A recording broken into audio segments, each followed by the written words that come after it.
And them running this little con business where them talking about Spark program.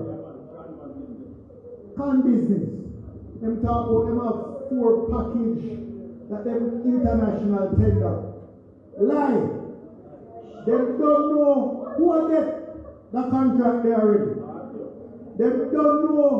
Me a prophesy says that Chinese company will get a contract. 6 months later.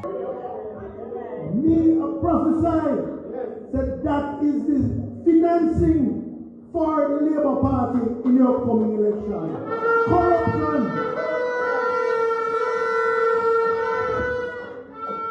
You will not get any value for money on the roads in the communities with bad roads.